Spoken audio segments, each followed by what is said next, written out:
Well, first of all, I think that LSI and the conference that Scott Pantel and the team puts on is one of the best in the industry. So it's extremely humbling to get the opportunity to come and talk to you today about a topic that I'm extremely passionate about. And they just talked about as we continue with digital growth and optimization, and that made me think before I came on about how important attracting the right talent is to the growing companies. So first of all, my belief is that people are the number one asset of any company. So if you don't believe in that premise, then probably not much of what else I have to say will probably be of value to you. But if you do agree that people are the number one asset of your company, then having a strategy that attracts talent that's going to fit your culture, create a process of efficiency, and retain that top talent are critical subsets. So why would you not then tie your TA process into your quality management system and measure outcomes so you can create real best practices? The cost of a mishire is enormous, particularly when you consider opportunity cost as well as wasted training.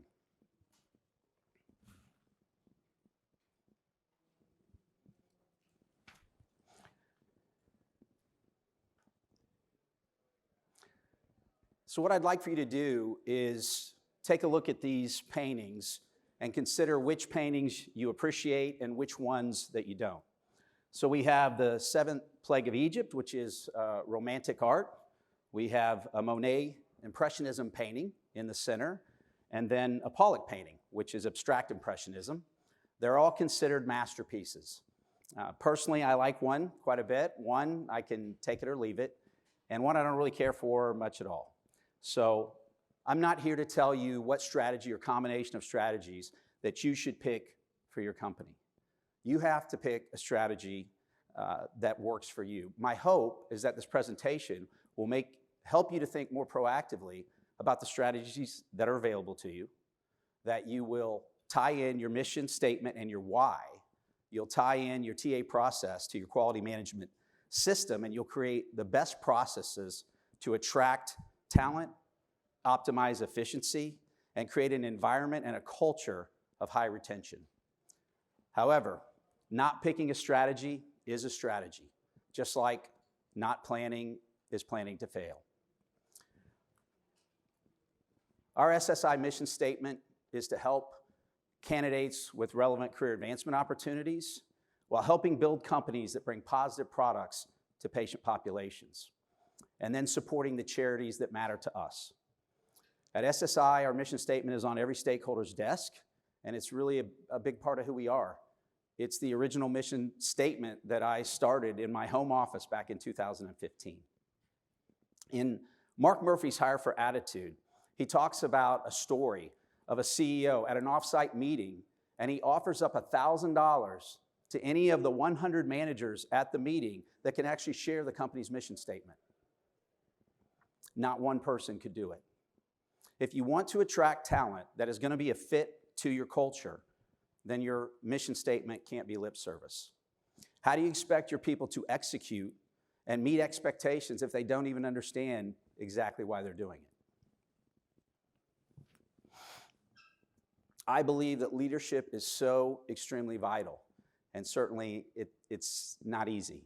Extreme Ownership is one of our preferred books in our library at SSI. And it's really our playbook for leadership and accountability to create efficiency and a culture that focuses on the attributes that we want, that brings solutions to our partners, and is more about problem solving versus finger pointing. So, our employee value proposition is that I have a keen curiosity and interest in other people with a passion for bringing positive products to patient populations. So that certainly ties into our mission statement. While I certainly want to be successful, I'm more interested in being a part of a unique team that is bringing value to others. So our mission statement, vision statement, and our EVP are visible throughout our office. It's something that I strive to really bring on a regular basis, that we talk about and focus. And anybody that we interview, after we understand what they're interested in and their experience, The next thing that they learn are the key attributes that we're looking for that will fit the SSI culture. Mark Murphy of Leadership IQ's book, Hire for Attitude, I think it's a great sort of best practices for creating your interview process and questions, but it really resonated with me. And one of the key data points that Leadership IQ showed was that for failed hires, that technical aptitude only accounted for 11%. Think about that. The other reasons were low emotional intelligence, poor motivation, poor temperament, and not being very coachable. I mean, wow, think about that. How important is it that you find the right talent that's going to fit the culture that you want and that has the right attitude? You can hire somebody that's absolutely incredible in every category, and if they don't fit your culture, it's probably not going to work very well. In terms of the characteristics that we are most interested in looking for, I'll highlight a couple, but certainly integrity is paramount. Secondly, I look for and want people that have resiliency and that they're open to change. We have changed so much in 8 years, 3 office moves, and half of the team hasn't even been at SSI a year. We need team players that look out for others, and they look for opportunities to partner with candidates, our partner companies, as well as their peers. And the fourth, they certainly need to be coachable and have an interest in growth. So I don't know if Pantel's in here or not, probably not, but I'm not gonna offer any of you $1,000 if you can share your mission statement with me. I hope you can share it, but maybe if you can shoot a hole in what I'm about to share with you next, you can get Pantel to give you $1,000 off your next conference. So maybe meet him at the bar later. But who in here has had a friend, a colleague, or a top player come to them and say, hey, you know any companies with a poor culture that people really don't want to work at? I'd be interested in a position where I don't really grow. I'm not really interested in change. And heck, they can pay me below the market if you'd like. I've never had anybody, well, except for my mother, who regularly comes to me and asks me to give her a $100,000 salary to work 4 hours a day with an hour-and-a-half lunch. But other than that, I've never heard that. In my experience, especially as you go up the ladder of leadership and responsibility, the first question is, hey, tell me about the culture. Tell me about the vision of the leadership. What's the complexity of the product? How's it going to benefit patients? Is it in a growing area? And look, I know I'm going to work hard, but am I going to enjoy the people that I'm in the trenches with?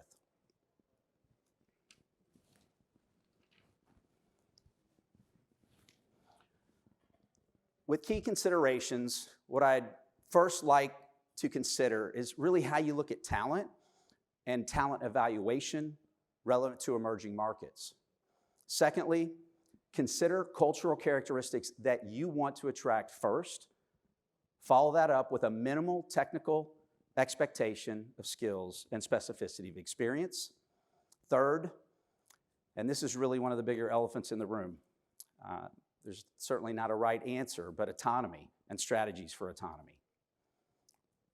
Fourth, how you manage growth and you share your vision of that growth with the people that you're trying to attract. And lastly, that you tie in your talent access process to your quality management system. Then you have to understand the market, you have to do the appropriate research or partner with somebody that has a clear understanding of the market. Okay, quick example relevant to emerging markets and talent. This past year, we had a company that we partnered with, and I was really excited about it because it was a unique technology and value prop, and we successfully helped them bring on a senior leader to the company. However, during the interview process, the interviewers really did not necessarily do a great job of interviewing all the candidates.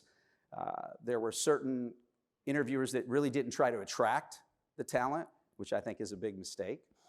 And lastly, there were a couple for the person that accepted the offer that actually challenged the person on whether or not in their functional area had actual experience with their product or their technology, which was interesting because the product had gotten breakthrough designation, technology status, just a few years previously. So, After the final on-site interviews, and I got the opportunity to debrief with this talented candidate, her position was, what are you talking about? I mean, none of you have actually worked on this technology before you came to this company. Every single one of us are examples of crossover talent. What I'd like for you to do is think about this slide and how you consider being open to talent. Are you open to crossover skills? Are you open to talent that's ready for the next step in their career? Are you willing to consider strategies for autonomy? Or are you simply going to overpay?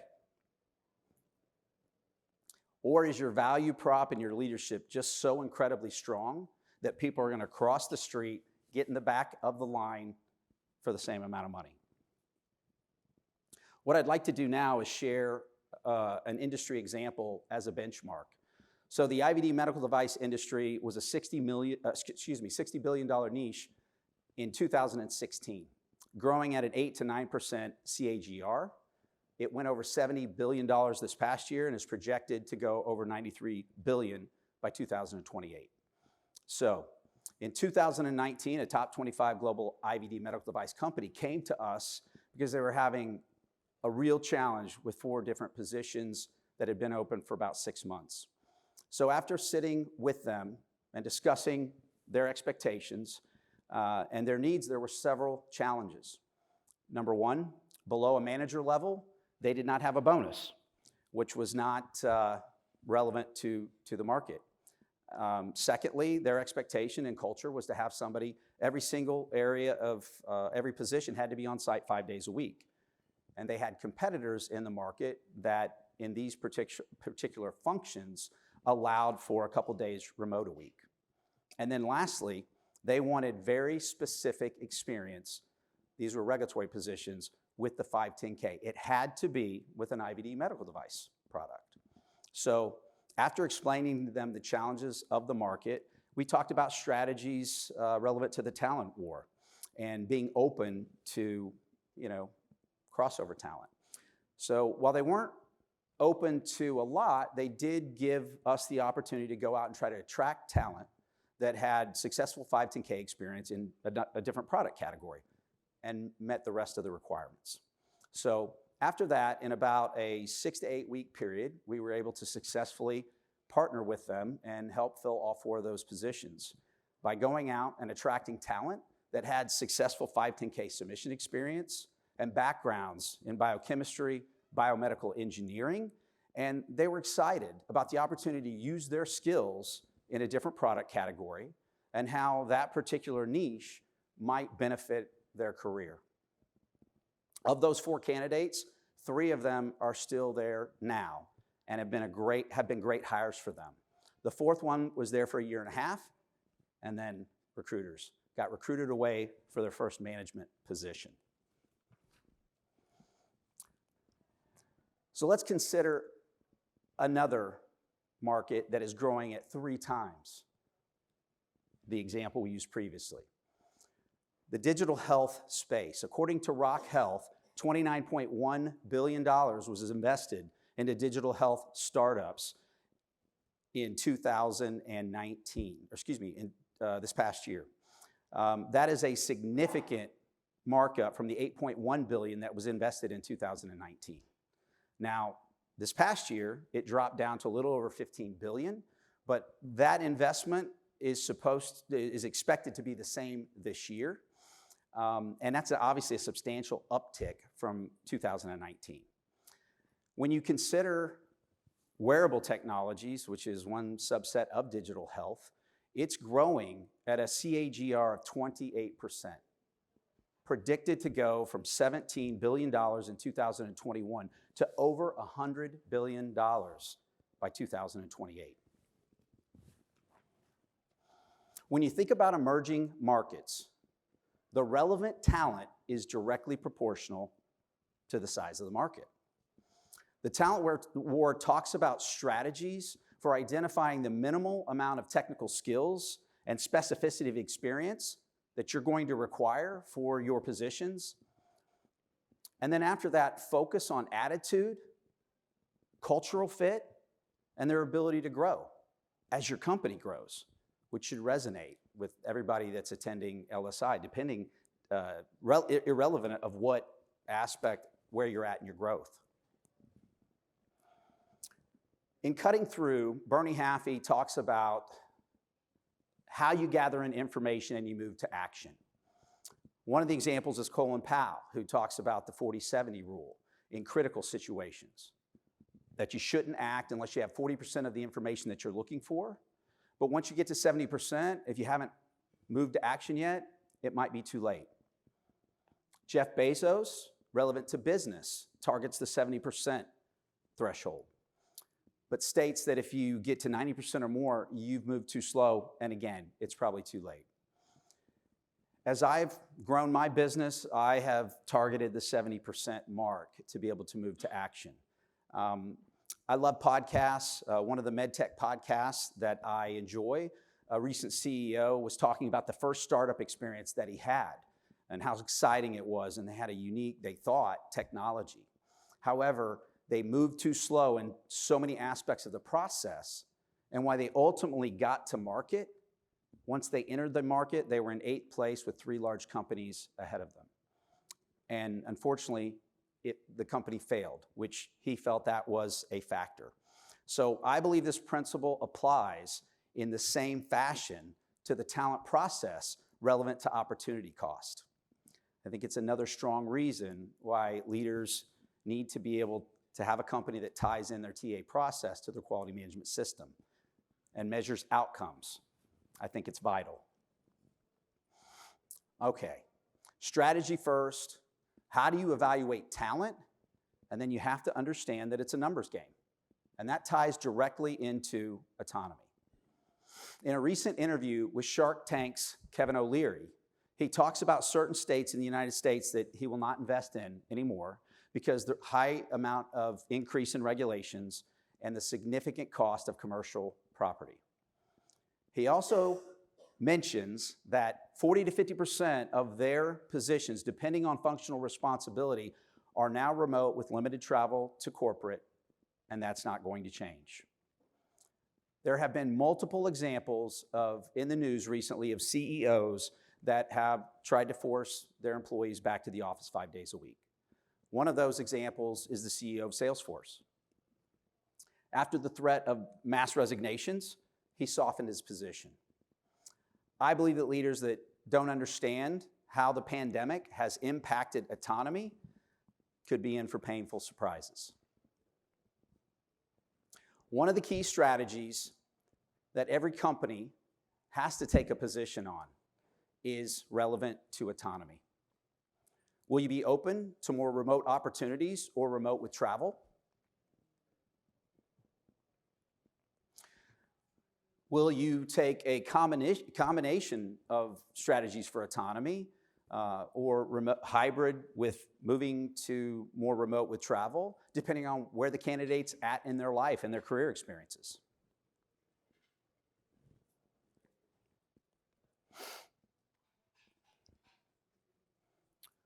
Or will you expect the world to go right back to the way it was and expect people to be in a seat 5 days a week?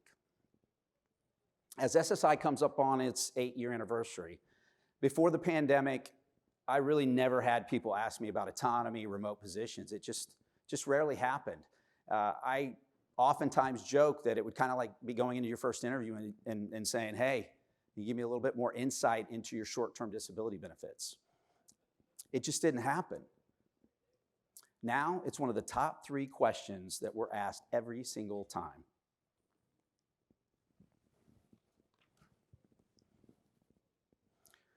So, we do quite a bit of surveying in some of the specific functional areas that we work in because we want to understand what the talent is thinking and what they're looking for, and we want to bring as much value to our partners as possible relevant to what's going on in the market.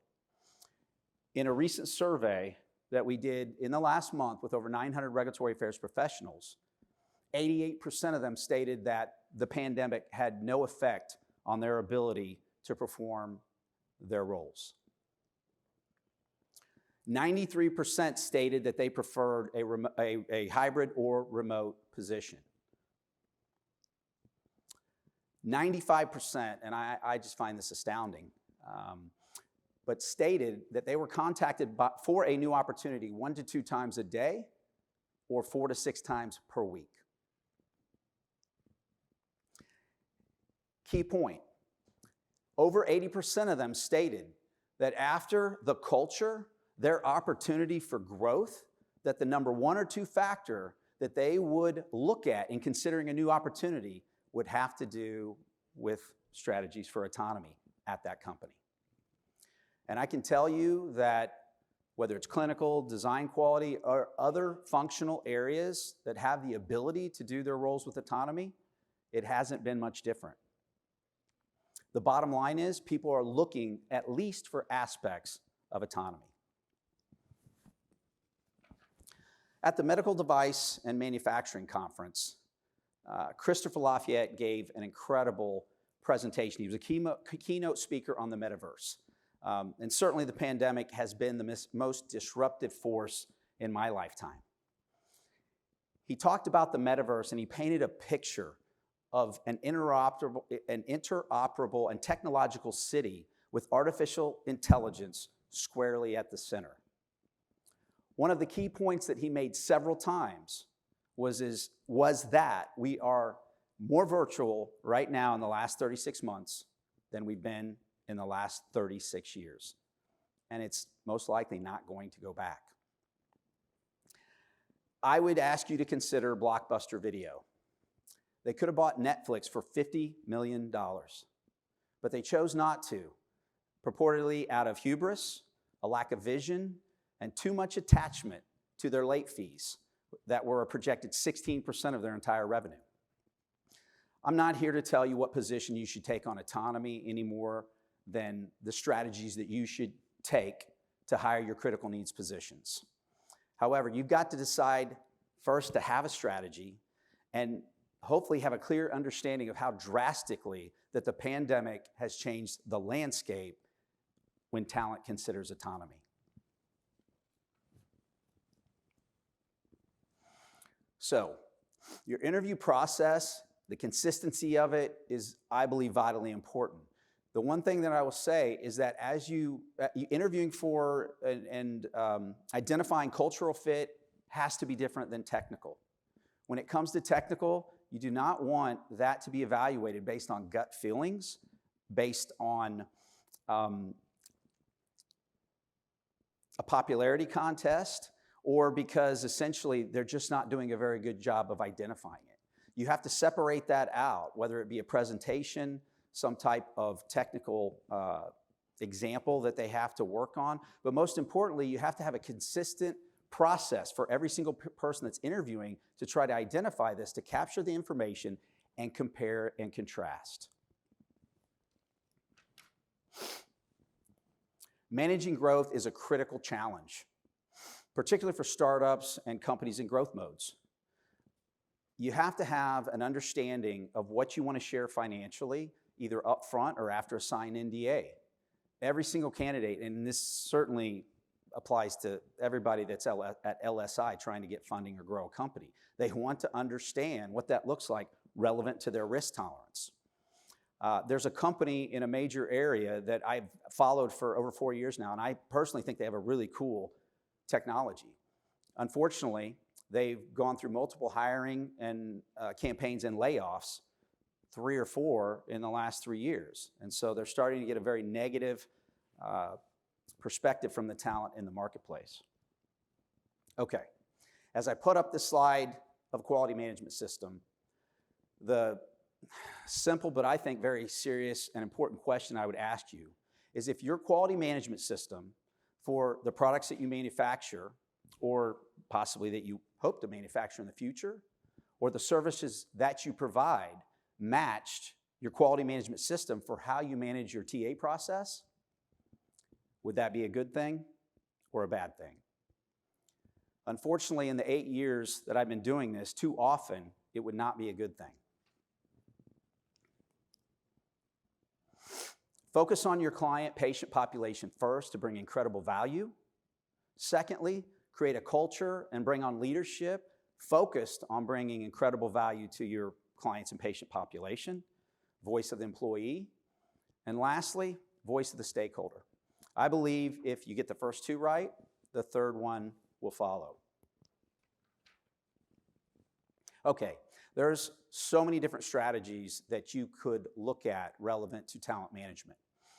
Whether oftentimes leaders start with obviously their relationships and people that they know and respect in their inner circle. Moving to a warm market, possibly bringing in somebody in HR or TA to try to create a system internally and pay no external recruiting fees. Cautionary note, it is a $180 billion industry. So sometimes that's not an option, but it's one strategy. Secondly, use a retained partner for your critical leadership positions. Then after that, move to priority searches or a partner to do exclusive contingent. While creating a system that manages the warm market, and as you grow, moving away from recruiting fees, because hopefully you have the talent and the processes in-house to do it well. Do everything yourself up to a certain point of growth, and then take a vendor approach.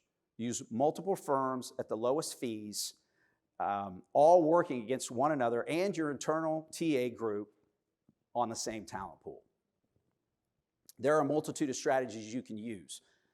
However, I don't want to put you all to sleep. So we're not going to go into details. And since it's March Madness and I love basketball, we're not here to talk about the specifics of the pack line defense or full court press or the offensive strategies to compete against that. What I'll simply share with you is I would consider having two processes. One for the warm market and a more efficient process with a higher sense of urgency for the passive market if you want to get top talent. Attraction, the main thing I'll share with you here is if you look at this and make it transactional, you're going to get transactional results. Everyone's going to be familiar with these categories as they pop up, and they certainly make sense. What I would highlight is you've got to make your why, your mission statement, a part of your interview process. Secondly, and might be one of the most important, they need to understand who they're going to become by coming to your company. What's in it for them? You cannot just interview. Number three, you have to make sure you understand exactly what your expectations and what you need them to do in the position and how that could potentially change in the next 6 to 24 months. This is critically important, relevant to retention. Artificial intelligence and digital automation are everywhere, that terminology, as the metaverse grows. So what types of technologies are you investing in to attract talent more efficiently while protecting your value prop in the marketplace? The first interview is a vitally important initial interaction. And if you want HR to do that initial interview, they don't have to be a subject matter expert on every aspect of the position. But they do have to understand what the responsibilities are. They need to be able to clearly express the why in the mission statement. Important point, they need to understand the product's positioning in the marketplace and how that compares to the competition. And they got to be able to share what's exciting or track to the manager or the team. Lastly, you got to understand it is a numbers game. Every time you get up to bat and you interact with talent in the marketplace, whether they have a positive or a negative experience matters. Okay, numbers game. I would suggest we look at this from a commercial standpoint. TAM, SAM, and then your serviceable, obtainable market, which is critical. Part of why we have grown is because I don't want to waste anybody's time. We focus on value and efficiency. I don't want to waste the candidate's time, the hiring manager's time, and certainly not my time. So with that being said, the difficulty of every position that you try to fill is first relevant to the specificity of the skill set, regulatory affairs, clinical trials, human factors, design quality, first. Secondly, the location or whatever strategies relevant to autonomy you're open to, the minimal level of competency, but the main thing you need to understand is how many people your internal staff or your external partner are going to have to go through to actually get to an accepted offer. Part of attraction is not only how you initially reach out, how quickly you respond to a direct application or an external submission from a partner, It's also about how you share the opportunity, the mission, and why would they want to come to your company. So it's a good cultural fit for both sides. Okay, respect process. Efficiency of process, it has so many aspects, and it might be the hardest part of the entire recruitment process. How quickly do you respond to an internal submission or a partner that's sending you talent? No response at all because you're not interested? I always respectfully suggest, think about your process and how you would feel as a candidate if you were going through it. How long would you want to wait to get any type of response or feedback from the investment of your time to interview? And I would suggest starting there. Whether you use an internal process or an external partner, you must make sure that you have people that understand how to reach out to the talent appropriately, that know the mission and the why. They understand the company's positioning in the marketplace, and they can tell the story to attract the talent to your company. To the candidates, it can be the difference between dial-up and high-speed internet access. If you do it internally, they have to have the right skill, and they also have to have the right bandwidth.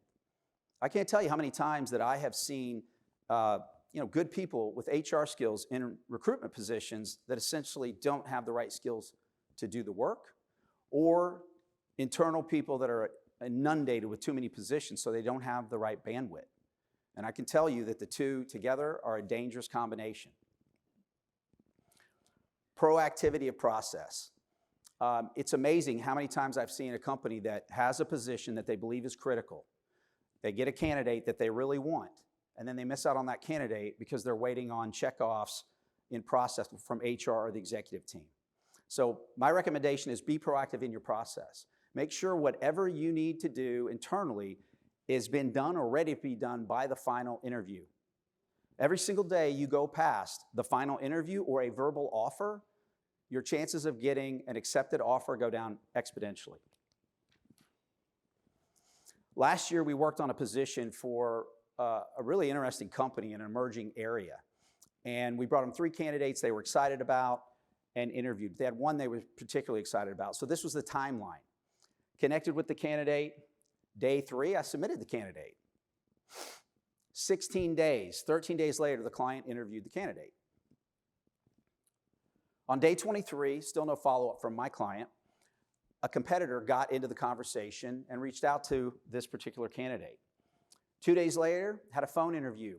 The internal HR person got it and said, hey, look, I don't want you to laugh at me, but this position is important to us, and we're going to fast track this opportunity because I think you'd be a great fit. That was on a Friday. The next Monday, he went on site, met the entire team, and it was a really good experience. 6 days later, they offered him. Not great, but a lot better than my client. Day 33, it was like almost 19 days since the last interaction with the client. The candidate finally went on site with my candidate. And it was actually a really good experience, and they were impressed. I don't think they had a chance, and then that kind of evened things out. But then it took them 5 days to actually get feedback and want to move to offer. And as you can imagine, by then it was too late. Retention of top talent is so important because of how hard it is to find top talent that's a cultural fit first. And secondly, the cost to replace it is high. Attraction and understanding what you need the person to do in that position and how you communicate that directly impacts retention. We have a client that has really a good culture, good people. We've helped 20 people go there over the last 2 years. And they had a highly technical role that required 30 to 40% travel. So we helped them fill the position, and the candidate was excited. 6 months later, candidate resigns. Client's frustrated. Why did that happen? Because what the candidate bought was really not what they were sold. About 4 months in, they were told, now you have to be on call every other weekend, which had never been discussed. And so they went back and evaluated how much they'd been traveling, which was 60% of the time, and that was a deal breaker. Why do people leave companies? Consistently, the number one reason is the immediate manager or poor leadership.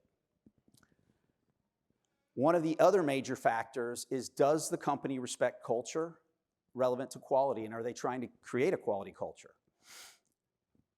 Many of you are here, and many of the innovators are here because they created a product because they might have dealt with the clinical issue or they had a family member. I certainly want to help people, and it's awesome to help people move in their career and be excited about it. But with my clinical background, the reason I'm here is because I want to help patients. Okay, key takeaways. I'm beating the clock. You got to have a strategy or a combination of strategies and figure that out up front. Secondly, tie in your mission statement, your vision statement, make it a part of your interview process. You've got to live it. Third, determine your minimal level of technical expertise and specificity of experience that you're going to require. And after they hit that threshold, focus on attitude, cultural fit, and their ability to grow. You've got to understand, if you're in a growing market, there's not as much talent. So you've got to consider how open you're going to be to talent up front and strategies for autonomy in advance. Don't be Blockbuster Video.